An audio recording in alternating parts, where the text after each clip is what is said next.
You know, in markets, when the same signal flashes 3 times in a single cycle, seasoned investors don't dismiss it as noise. They recognize it as a structural warning. That's where we are right now. A third set of impeachment articles has been filed against President Trump, and unlike the earlier attempts, this one isn't just about political theater. It's about the very architecture of executive restraint. And if you think this is only a Washington drama, you're missing the bigger picture. Because in governance, just like in finance, credibility compounds like interest. Once it erodes, it rarely returns at the same value. Representative Shertanador of Michigan has introduced these new articles, and the framing is different this time. The charges aren't recycled narratives from Ukraine or January 6th. They're rooted in recent executive actions that raise fresh constitutional alarms. That distinction matters. In markets, precedent is everything. A new precedent changes the rules of the game, and when the rules shift, investors, citizens, and institutions all recalibrate their expectations. That's what's happening here. Now, let's be clear. With Democrats holding only a slim majority in the House, the odds of immediate removal are low. But impeachment isn't always about removal. Sometimes it's about record. A third official attempt marks a constitutional anomaly. If it proceeds, it reshapes how future leaders calculate risk. If it fails, it risks normalizing behavior that once would have been unthinkable. Either way, the long-term effects on trust, law, and civic capital are what we should measure. Because in any system, financial or political, trust is the invisible currency, and when it's spent recklessly, the cost is always higher than anyone anticipates.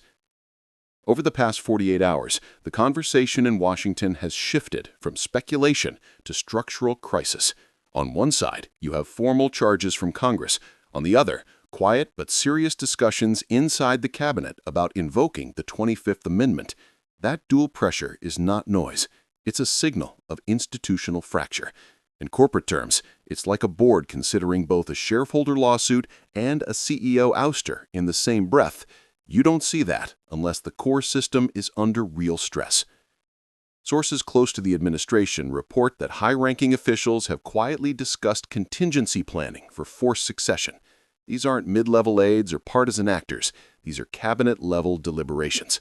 And as someone who has studied leadership transitions in boardrooms for decades, I can tell you this. When insiders begin mapping out succession scenarios, the issue is no longer about disagreement. It's about continuity. That conversation only happens when waiting brings greater risk than acting. What makes this moment historically unique is the overlap. We are witnessing impeachment proceedings from Congress colliding with executive branch discussions about forcibly replacing a sitting president. That's not political noise. That's a constitutional stress test. It shows that confidence isn't just eroding among political opponents, it's breaking down within the chain of command itself. And in markets, when stakeholders at every level start hedging against the same actor, it's not volatility, it's insolvency of leadership. That distinction matters because it shifts the question from whether removal is likely to whether institutional survival now depends on it. This moment is without precedent, not because political divisions are new, but because internal confidence appears to be unraveling. For key members of a sitting administration to signal disapproval quietly or publicly represents more than dissent. It's a sign that core operational trust has broken down. And you can't run a country or a company when internal alignment disappears. The breakdown always begins behind closed doors. What we're seeing now are the first public glimpses of what's been happening in private for some time. Amid all the noise, one thing becomes clear. It's increasingly difficult to rely on surface-level reporting.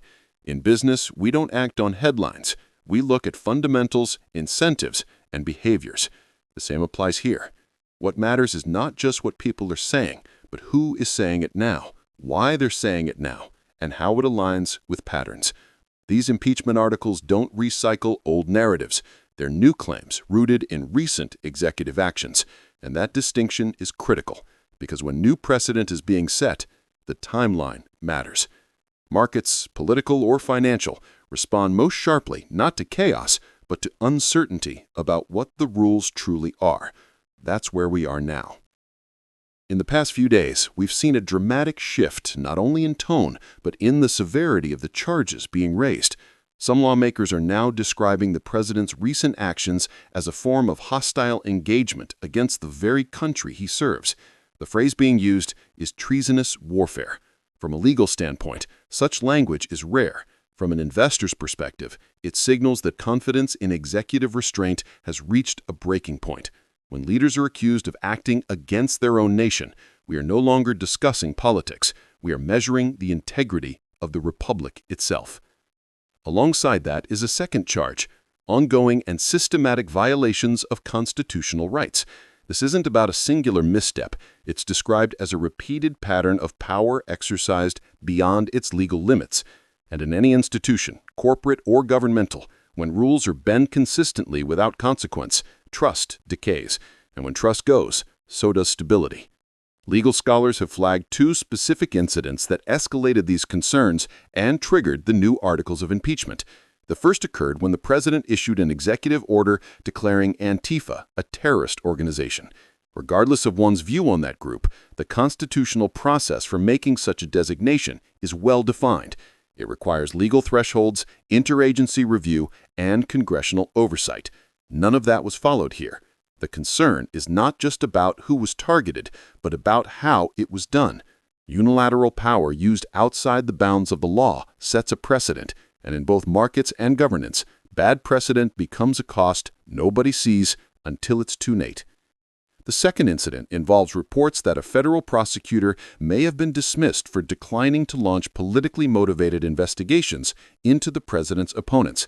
In any system, political or financial, when enforcement tools are redirected for personal use, we stop measuring leadership and start questioning legitimacy. If the allegation holds, it means a public official lost their position for refusing to prosecute political rivals without sufficient grounds. Legal scholars are already calling this a serious breach of constitutional norms, and it's not just about one job, it's about precedent. If the Justice Department becomes subject to personal directives rather than legal standards, the rule of law takes a back seat, and once accountability is compromised, rebuilding trust becomes exponentially harder. According to multiple sources, the federal prosecutor in question has reportedly been pressured to resign. The message is clear: comply or be removed. That tactic may sound like executive authority in motion, but it also resembles coercion more than governance. When leadership starts targeting its own appointees for not executing political agendas, it reflects not strength, but instability. In any boardroom, forcing out voices of legal integrity would trigger audits, resignations, and shareholder revolt. In government, the stakes are even higher, because the shareholders are the people. An emergency staff meeting was reportedly scheduled after news broke that a top federal prosecutor might be dismissed for refusing to prosecute criminal charges against New York Attorney General Letitia James. That in itself is alarming, but what's more telling is what happened behind the scenes. As impeachment articles moved forward in Congress, senior officials within the executive branch began holding private talks not about damage control, but about invoking the 25th Amendment. That indicates something deeper than disagreement. It suggests a total breakdown of internal confidence. The 25th Amendment is not a political tool. It was created for continuity, for moments when national leadership must remain intact despite crisis. After January 6th, this idea wasn't abstract. Staff, family members, and high-level advisors discussed ways to preserve institutional stability before the transfer of power. That tells you how close the system came to collapse. Multiple cabinet members at the time reportedly considered invoking that clause. Several chose to resign instead.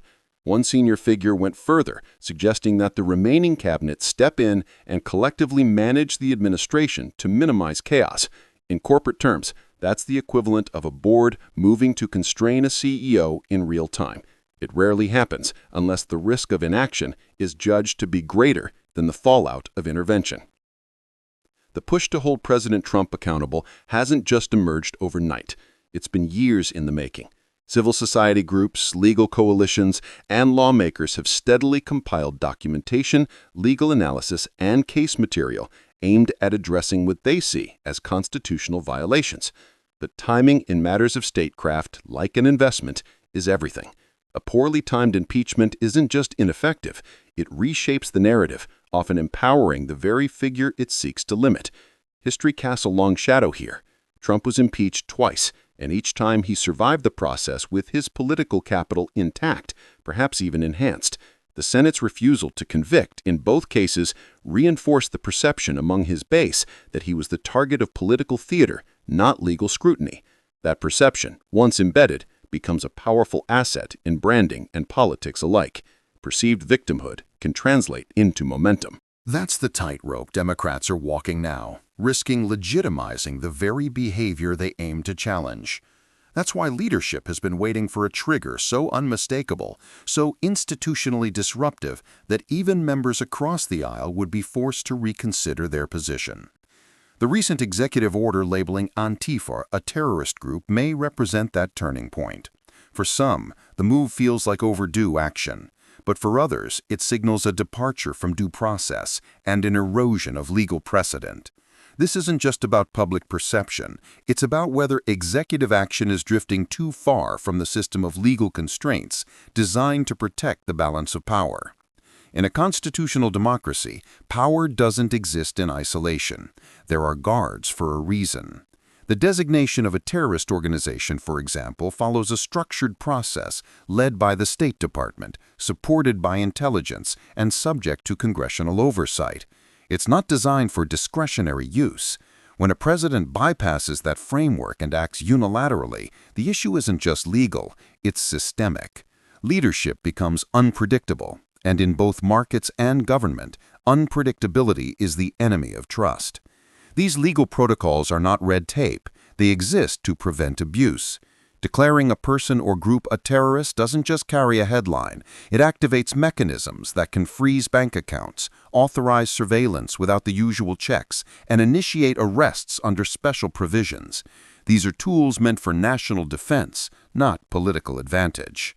When those tools are deployed without meeting the legal threshold, constitutional scholars aren't just concerned, they're alarmed. Because if the system allows it once, it may not resist it the next time. That's the danger of precedent. Now, we shift to the parallel case involving a federal prosecutor. According to several independent sources, that prosecutor was allegedly instructed to open investigations against individuals who were also political adversaries of the president. This isn't just a story about personnel. It's about institutional neutrality. Prosecutors represent the legal system, not the ambitions of any one leader. If that line is crossed, you don't just erode trust in justice, you risk turning law into leverage. And that transformation, once set in motion, is very hard to reverse. That shift is not a small matter. According to multiple independent reports, some federal prosecutors may have faced dismissal not for misconduct, but for failing to pursue charges that lacked legal foundation. In the corporate world, removing compliance officers for refusing to bend the rules would trigger immediate investigations. In government, the implications are even greater. It raises concerns that prosecutorial independence, a cornerstone of justice, is being treated as a transactional tool rather than a protected function of law. If the allegations prove accurate, and I stress the word if, then we're no longer in the realm of politics. We're looking at a serious breach of ethical governance. Using prosecutorial authority to target political adversaries is not just wrong, it breaks the chain of trust between citizen and state. In authoritarian regimes, the justice system serves the executive, but in a constitutional democracy, it must serve the law. Any deviation from that principle invites long-term damage that cannot be undone by the next election cycle. In parallel with these concerns, another federal action made headlines. A judge issued a temporary block against an effort to lay off thousands of government workers during the shutdown.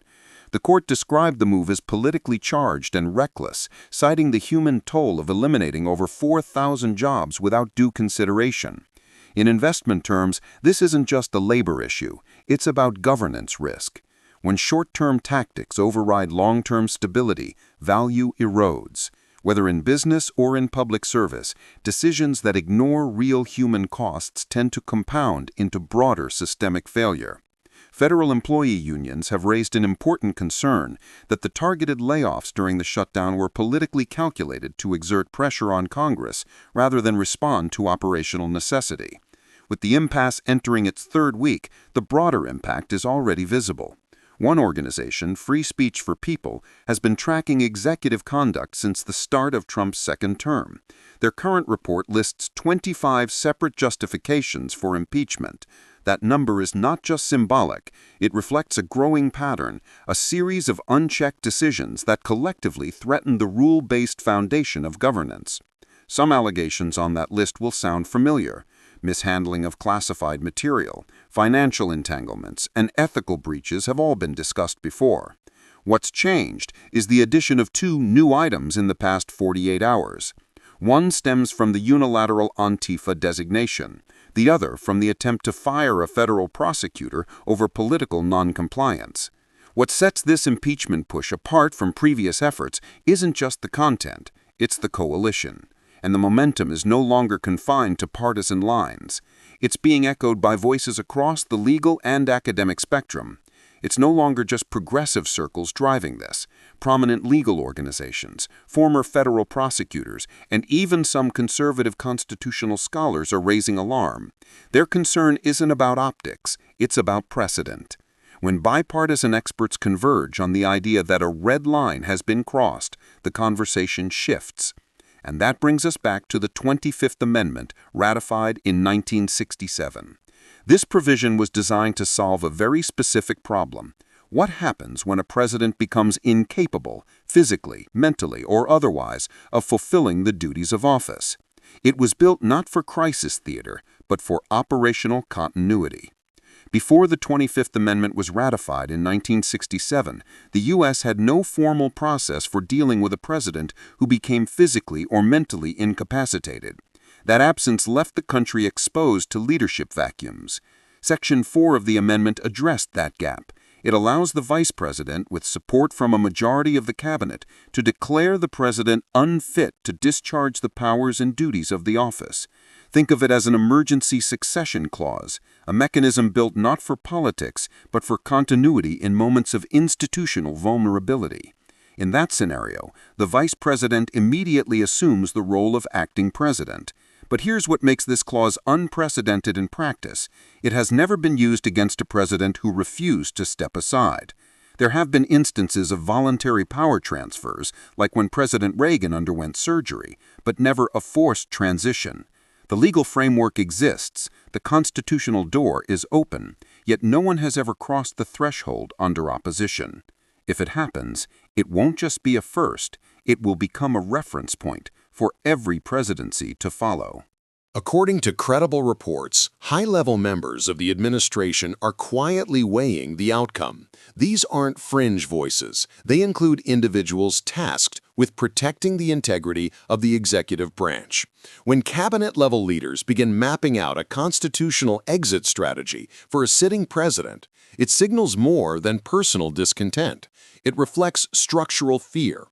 In corporate governance, when board members explore forced succession for a CEO mid-crisis, the company has already lost more than just confidence. It has lost internal cohesion. And the same logic applies here. That conversation, the idea of invoking the 25th Amendment, isn't theoretical anymore. It reflects a real calculation about institutional stability during the final stretch of a presidency under pressure. Over the last 48 hours, the intensity of concern inside the executive branch has clearly accelerated. But acting on that concern carries a cost for those considering it.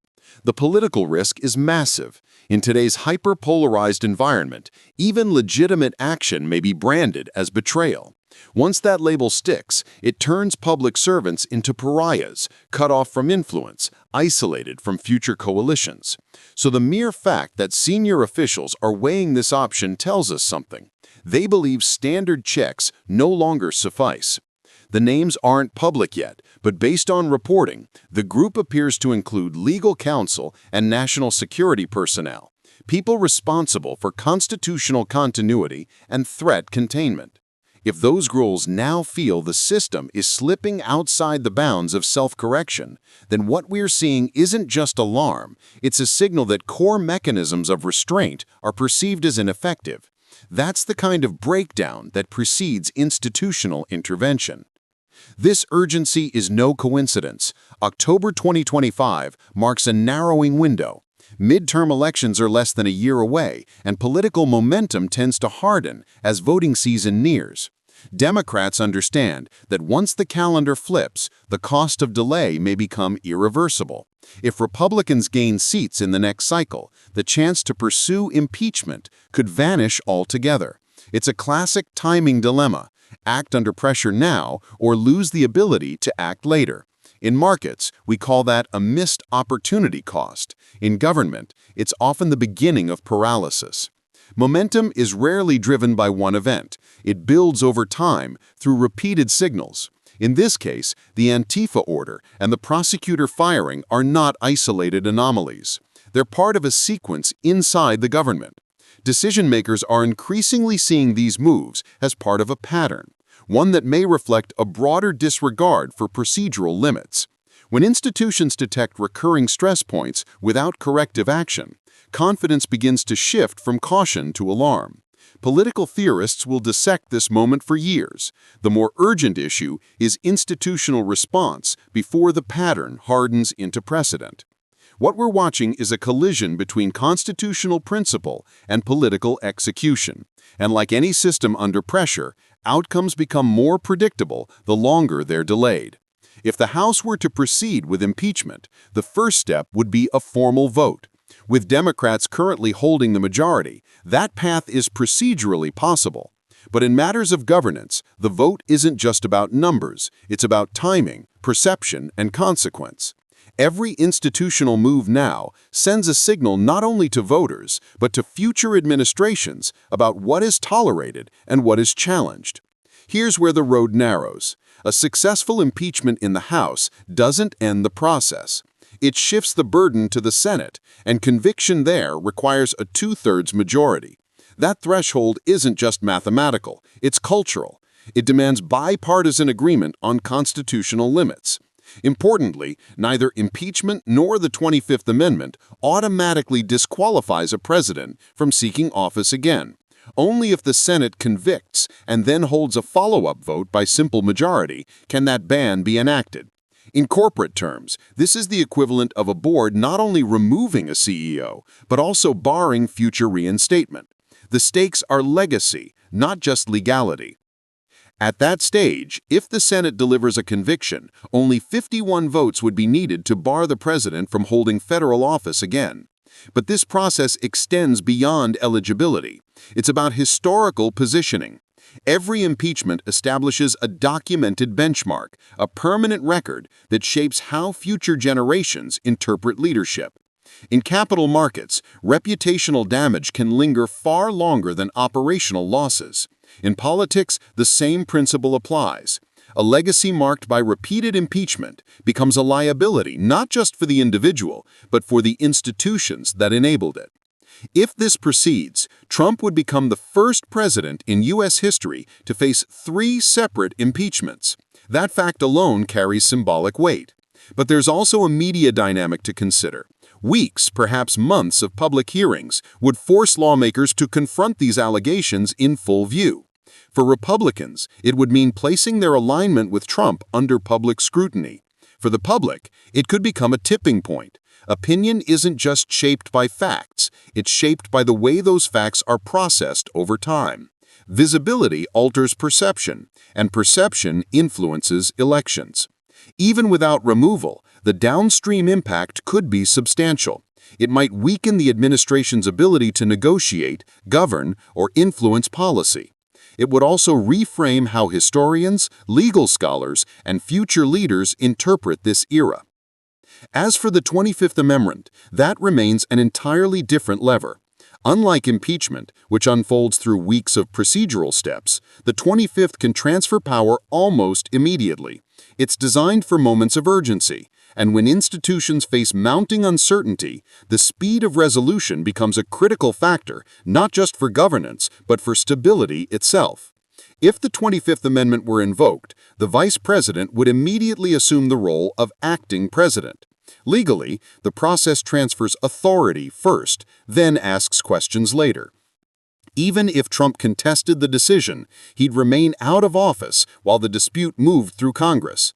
Regaining power would require approval from both chambers, the House and the Senate. And unlike impeachment, which begins in the House, this reversal demands majorities on both ends. It's the governance equivalent of a hostile takeover, except the shareholders are the institutions themselves. Theoretically, the 25th Amendment offers a faster, more surgical resolution than impeachment. But it comes with a caveat. The vice president must initiate or agree to the move. Without that buy-in, the entire mechanism collapses. This makes it not only a legal question, but a leadership one. If the second highest officer in the nation won't act, then the cabinet has no viable path forward. That dependency is intentional. It was designed to protect against reactionary overreach. It also means that even when consensus exists, action still demands centralized courage. Here's the deeper risk, and it's important to understand. If the 25th is ever used not for genuine incapacity, but as a political instrument, it sets a precedent no system can easily undo. Imagine a future where policy disagreements evolve into removal campaigns. That's not institutional balance, that's executive instability disguised as oversight.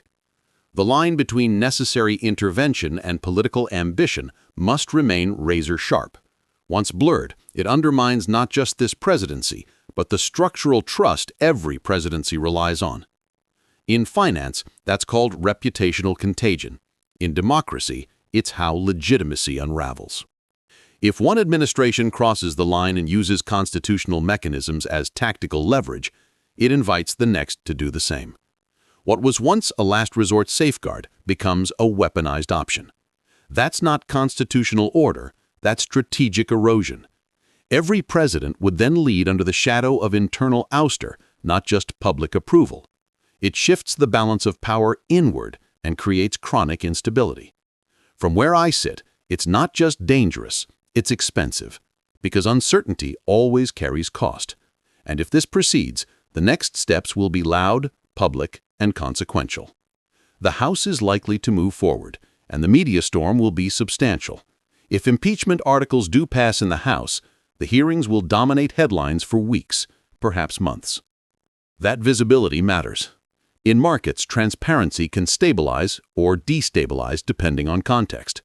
In politics, visibility alters perception, and perception influences elections. Even without removal, the downstream impact could be substantial. It might weaken the administration's ability to negotiate, govern, or influence policy. It would also reframe how historians, legal scholars, and even future leaders interpret this era. Every impeachment establishes a documented benchmark, a permanent record that shapes how future generations interpret leadership. And a legacy marked by repeated impeachment becomes a liability not just for the individual, but for the institutions that enabled it. Now consider the broader coalition forming around these charges. It's not just partisan voices. Prominent legal organizations, former federal prosecutors, and even conservative constitutional scholars are raising alarm. Their concern isn't about optics, it's about precedent. When bipartisan experts converge on the idea that a red line has been crossed, the conversation shifts. That shift is critical, because in governance, legitimacy doesn't rest solely on numbers. It rests on perception of fairness, and when voices across the spectrum begin to echo the same concern, the system itself begins to recalibrate. This recalibration is visible in the language being used. Terms like treasonous warfare and systematic violations of constitutional rights aren't rhetorical flourishes. They're signals. Signals that confidence in executive restraint has reached a breaking point. And when leaders are accused of acting against their own nation, we are no longer discussing politics. We are measuring the integrity of the republic itself. That's why this moment feels less like partisan theater and more like a constitutional stress test. Because the stakes aren't just about one leader, they're about the durability of the system. In corporate governance, when compliance officers are dismissed for refusing to bend the rules, it triggers audits, resignations, and shareholder revolt. In public service, the stakes are even higher, because the shareholders are the people. And when prosecutorial independence is compromised, the chain of trust between citizen and state begins to fracture. That fracture doesn't heal easily. It lingers, shaping perceptions for years. And in politics, perception often becomes reality. Once trust decays, stability follows. That's the pattern we're watching unfold. The layoffs of thousands of government workers during the shutdown add another layer to this pattern. A judge blocked the move, calling it politically charged and reckless. The human toll was obvious, but the deeper concern was governance risk.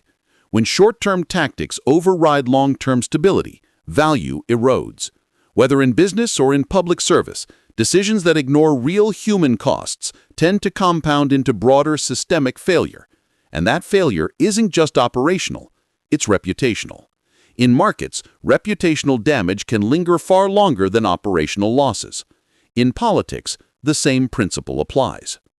That's why timing matters. October 2025 marks a narrowing window. Midterm elections are less than a year away. Political momentum hardens as voting season nears. Democrats understand that once the calendar flips, the cost of delay may become irreversible. If Republicans gain seats in the next cycle, the chance to pursue impeachment could vanish altogether. It's a classic timing dilemma. Act under pressure now or lose the ability to act later. In markets, we call that a missed opportunity cost. In government, it's often the beginning of paralysis. And paralysis in governance is expensive, because uncertainty always carries cost. Momentum builds through repeated signals. The Antifa order, the prosecutor firing, the layoffs. Each is a stress point. And when institutions detect recurring stress points without corrective action, confidence shifts from caution to alarm. That shift is visible now. Lawmakers, legal scholars, and even cabinet members are signaling concern. And when insiders begin contingency planning for forced succession, the issue is no longer about disagreement, it's about continuity. That conversation only happens when waiting brings greater risk than acting. This is the collision we're witnessing. Constitutional principle versus political execution. And like any system under pressure, outcomes become more unpredictable the longer they're delayed. The House may proceed with impeachment. The Cabinet may weigh the 25th Amendment. Both paths carry risk. Both paths carry precedent.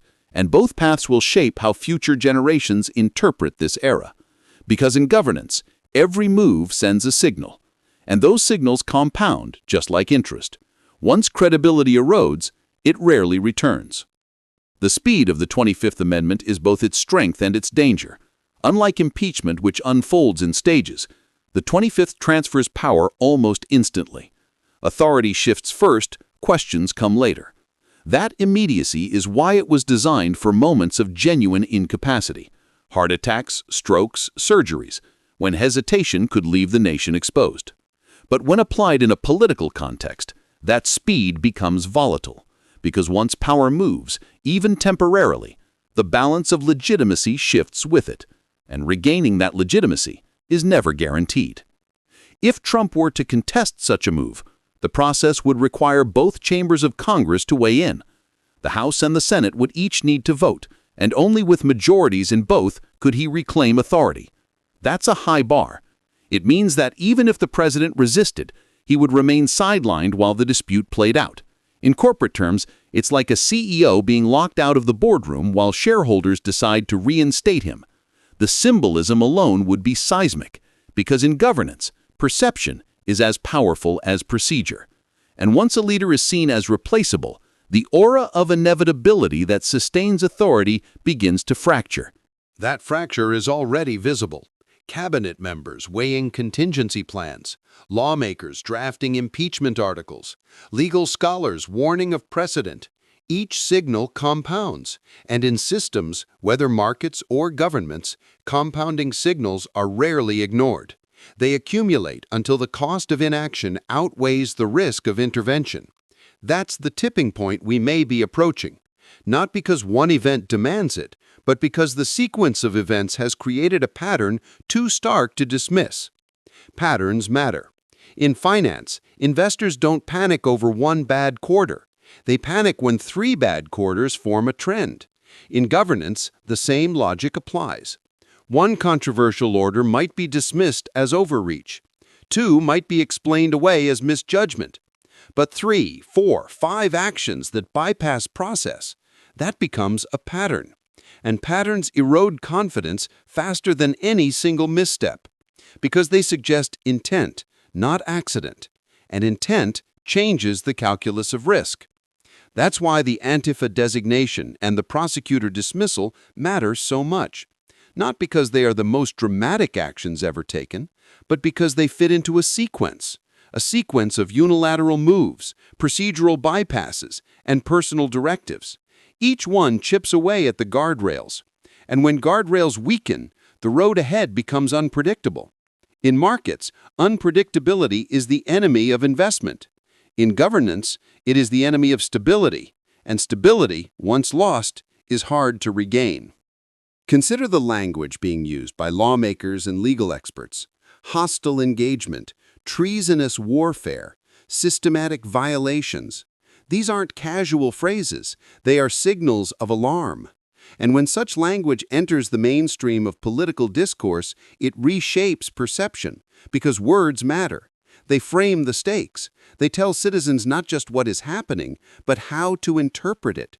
And when the interpretation shifts from politics to existential threat, the system itself begins to tremble. That trembling is felt not only in Washington, but across the country. Citizens, investors, allies, and adversaries all watch the same signals. They see impeachment articles filed. They hear whispers of the 25th Amendment. They read reports of cabinet-level discontent. And they draw conclusions. Some see opportunity, others see danger, but all see instability. And instability, whether in markets or in governance, carries cost. It raises borrowing rates, it weakens negotiation positions, it emboldens rivals, it discourages allies. The ripple effects extend far beyond the walls of Congress. This is why timing is so critical. Every day that passes without resolution compounds uncertainty, and uncertainty compounds cost. Democrats know this, Republicans know this, the cabinet knows this. That's why the urgency has accelerated in recent days, because the longer the system hesitates, the more expensive the hesitation becomes. In finance, hesitation in the face of risk is called opportunity cost. In governance, it's called paralysis, and paralysis is not neutral, it's corrosive. The corrosive effect is already visible in public trust. Polls show declining confidence not just in the president, but in institutions themselves. Congress, the courts, the executive branch. Each is being measured not only by what it does, but by what it fails to do. And failure to act in the face of repeated signals is itself a signal that the system tolerates what it once condemned. And once tolerance sets in, precedent follows. That's the danger, not just the actions themselves, but the normalization of those actions, because normalization is how erosion becomes collapse. History offers examples. In corporate scandals, it's rarely the first irregularity that brings down a company. It's the pattern of ignored warnings. Enron, Lehman Brothers, Wirecard. Each collapse was preceded by signals that were dismissed until they could no longer be ignored. By the time action was taken, it was too late. The damage was done. Governance is no different. Signals ignored become precedents. Precedents become norms, and norms, once shifted, are hard to restore. That's why this moment feels so consequential, because it's not just about one leader or one party. It's about the system's ability to correct itself. If impeachment proceeds, it will mark the third attempt against the same president. That alone is historic. If the 25th Amendment is invoked, it will mark the first forced transfer of power in American history. That, too, is historic. Either path sets precedent, and precedent is the invisible architecture of governance. It shapes what future leaders believe is possible. It defines the boundaries of restraint. It tells citizens what the system tolerates and what it rejects. Consider the ripple effects. In markets, when a company faces repeated shareholder revolts, investors begin to question not just the CEO, but the board itself. Confidence erodes in the institution as a whole. In governance, the same logic applies. 3 impeachments against one president would not only mark him as singular, it would mark the system as strained. And strain, once visible, invites challenge. Allies question reliability. Adversaries test limits. Citizens doubt durability. That's the cost of institutional fragility. Fragility is expensive. It raises borrowing costs, it weakens negotiation positions, it emboldens rivals, it discourages allies, and it compounds over time. Just as interest compounds in finance, fragility compounds in governance. Each signal of instability adds to the perception of risk. And perception, once hardened, becomes reality. That's why this moment feels less like partisan theater and more like a constitutional stress test. Because the signals are not isolated, they are cumulative, and cumulative signals demand response. Response, however, carries risk. Impeachment risks empowering the very figure it seeks to constrain. The 25th risks weaponizing a safeguard meant for continuity. Both paths risk precedent, and precedent, once set, cannot be undone. That's the dilemma facing lawmakers and cabinet members alike. Do they act now, knowing the risks, or do they wait, knowing the costs? In finance, hesitation in the face of risk is called opportunity cost. In governance, it's called paralysis. And paralysis is not neutral. It corrodes trust, it erodes stability, it invites collapse. Collapse is not always dramatic. It does not always arrive with chaos. Sometimes it begins quietly, with patterns ignored. A designation made without process, a prosecutor dismissed without cause, a layoff ordered without necessity. Each action alone may seem manageable, but together they form a sequence. And sequences matter because they reveal intent. And intent changes the calculus of risk. That's why scholars, lawmakers, and cabinet members are alarmed, not because of one action, but because of the pattern. And patterns, once visible, are hard to ignore.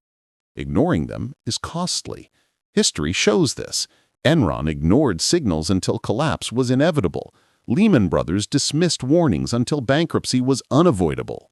Wirecard brushed off irregularities until fraud consumed the company. Each case followed the same arc: signals ignored, precedent set, collapse inevitable. Governance is no different. Signals ignored become precedent, precedent becomes norm, norm becomes collapse. That's the trajectory being warned about now. Warnings are not always heeded. In politics, as in markets, short-term incentives often override long-term stability.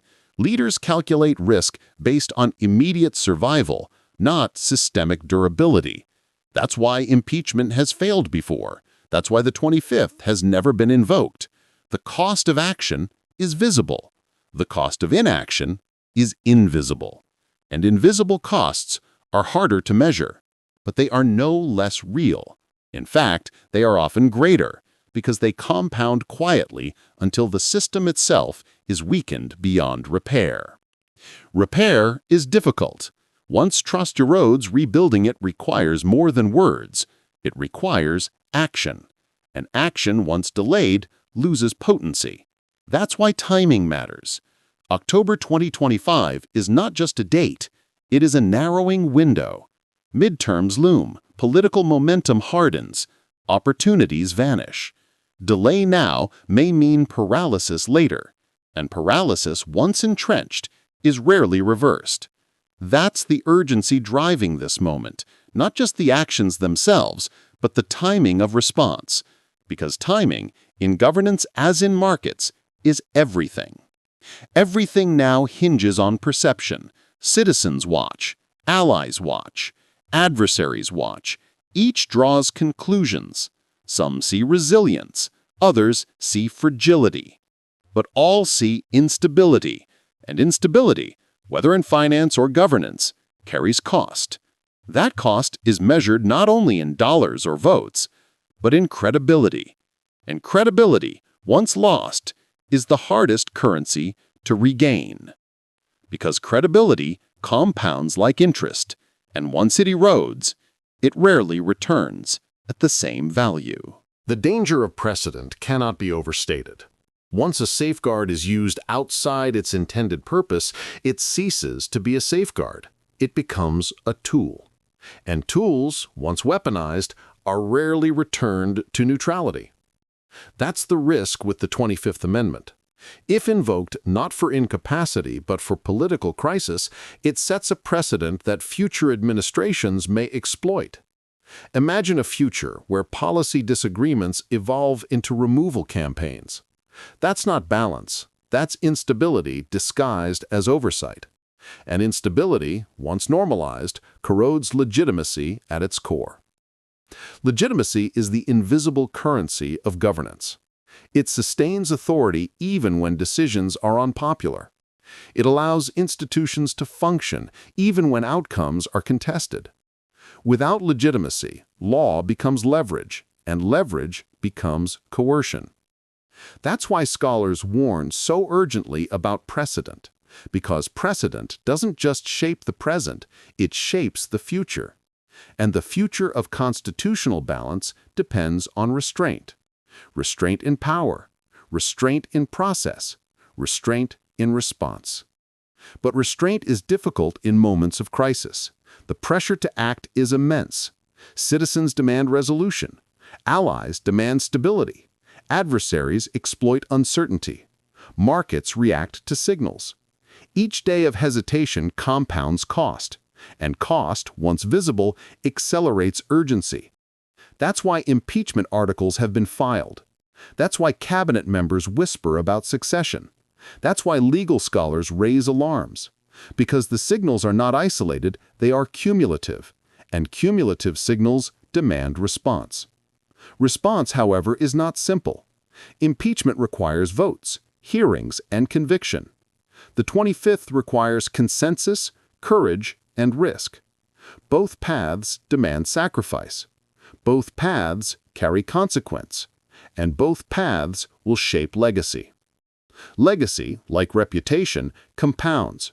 A presidency marked by repeated impeachment or forced removal becomes a cautionary tale, not just for the individual, but for the institutions that enabled it. And institutions, once scarred, carry those scars forward. They shape how citizens view government. They shape how allies view America. They shape how adversaries calculate risk. Risk is the language of markets. It is also the language of governance. And right now, the risk is systemic, not just political, but constitutional, not just immediate, but generational. Because every move made now will echo into the future. Every precedent set will become a benchmark. Every benchmark will shape expectations, and expectations, once hardened, define the boundaries of possibility. That's why this moment feels less like a political battle and more like a constitutional stress test. Because the stakes are not just about one leader, they are about the durability of the system itself. Durability is measured not in headlines, but in resilience. Resilience of institutions, resilience of trust, resilience of process. And resilience, once weakened, is hard to restore. That's why scholars, lawmakers, and cabinet members are alarmed, not because of one action, but because of the pattern. And patterns, once visible, are hard to ignore. Ignoring them is costly. Acting on them is risky. That's the dilemma. And dilemmas, once entrenched, define eras. Eras are remembered not just for their headlines, but for their legacies. Watergate is remembered not just for Nixon, but for the precedent it set. Iran-Contra is remembered not just for Reagan, but for the questions it raised. Impeachment, if it proceeds, will be remembered not just for Trump, but for the system's response. The 25th, if invoked, will be remembered not just for continuity, but for precedent. That's the scale of what's at stake. Not just politics, not just power, but history. History is written in records. Impeachment creates records. The 25th creates records. Records shape interpretation. Interpretation shapes legacy. Legacy shapes future. That's the chain. And that chain is being forged now. Each decision, each signal, each response adds a link. And once the chain is complete, it cannot be undone. That's why this moment feels so heavy, because it is not just about now, it is about forever. Forever is not a word used lightly in governance, but precedent is forever. Once set, it cannot be erased. It can only be built upon. And building upon precedent is how systems evolve, sometimes for better, sometimes for worse. That's why restraint matters. That's why caution matters. That's why timing matters. Because every move made now will echo into the future, and the future of constitutional balance depends on what happens next. Precedent is the architecture of governance. It is invisible, yet it shapes every decision that follows. Once impeachment becomes a repeated instrument, it ceases to be extraordinary. It becomes part of the landscape. Once the 25th Amendment is considered as a political lever, it ceases to be a safeguard. It becomes part of the arsenal. And arsenals, once expanded, are rarely reduced. That's the danger. Not just the immediate crisis, but the long-term shift in what is considered possible. Possibility defines boundaries. Boundaries define restraint, and restraint defines legitimacy. Without restraint, power expands. Without legitimacy, power corrodes. That's the cycle scholars warn about, because cycles once set in motion are hard to reverse, and reversal, once delayed, becomes impossible. That's why this moment feels so consequential, because it is not just about one leader or one party. It is about the system's ability to correct itself. Correction is the essence of resilience, and resilience is the essence of durability. Durability is not measured in headlines. It is measured in trust. Trust in institutions, trust in process, trust in law. And trust, once eroded, is the hardest currency to regain, because trust compounds like interest, and once it erodes, it rarely returns at the same value. That's why impeachment matters.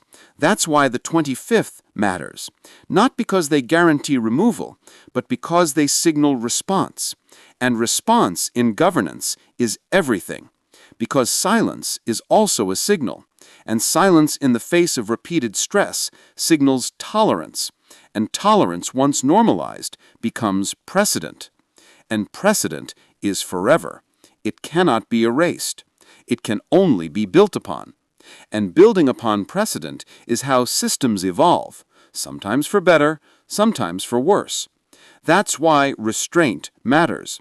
That's why caution matters. That's why timing matters. Because every move made now will echo into the future, and the future of constitutional balance depends on what happens next. If impeachment proceeds, it will mark a third attempt. If the 25th is invoked, it will mark a first forced transfer. Either path will be remembered. Either path will shape legacy.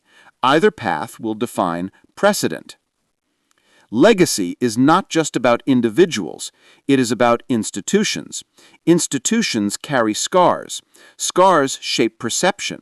Perception shapes trust. And trust shapes stability. That's the chain. And that chain is being forged now. Each decision, each signal, each response adds a link. And once the chain is complete, it cannot be undone. That's why this moment feels so heavy, because it is not just about now, it is about forever. Forever in governance is precedent, and precedent is the architecture of legitimacy. Legitimacy sustains authority even when decisions are contested. It allows institutions to function even when outcomes are unpopular. Without legitimacy, law becomes leverage. Leverage becomes coercion. Coercion becomes instability. And instability, once normalized, corrodes trust. That's the trajectory being warned about now. not just by partisan voices, but by scholars, lawyers, and cabinet members. Their concern is not about optics, it is about precedent, and precedent, once set, defines the future. The future is not abstract, it is approaching. Midterms loom, political momentum hardens, opportunities vanish. Delay now may mean paralysis later, and paralysis once entrenched is rarely reversed. That's why timing matters. That's why urgency matters. That's why response matters. Because every day of hesitation compounds cost, and cost, once visible, accelerates urgency. That's the cycle. And cycles, once set in motion, are hard to break. Breaking cycles requires courage. Courage to act. Courage to restrain. Courage to risk. And courage in governance is rare, because courage carries consequence. Consequence in votes. Consequence in perception. Consequence in legacy. That's why lawmakers hesitate. That's why cabinet members whisper. That's why scholars warn, because the cost of action is visible.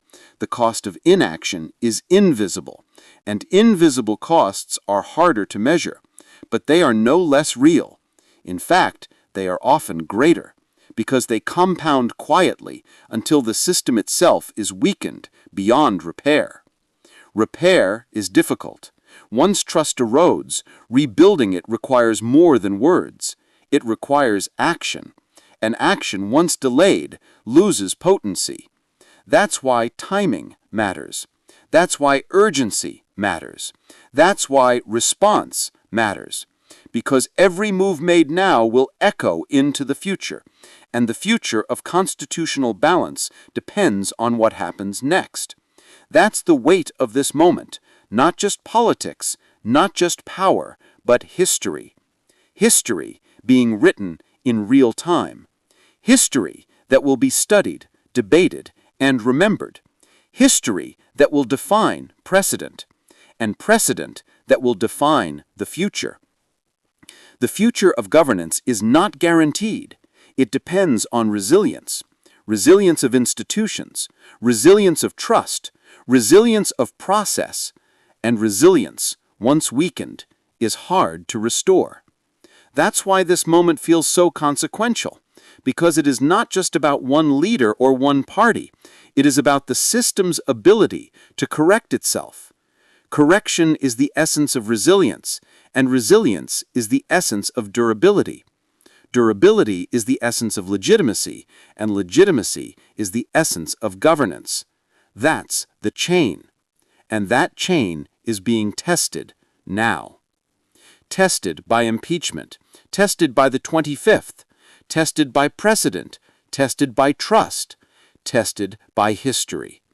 And history will remember not just the actions taken, but the actions not taken, because silence is also a signal, and silence in the face of repeated stress signals tolerance, and tolerance, once normalized, becomes precedent, and precedent, once set, defines the future.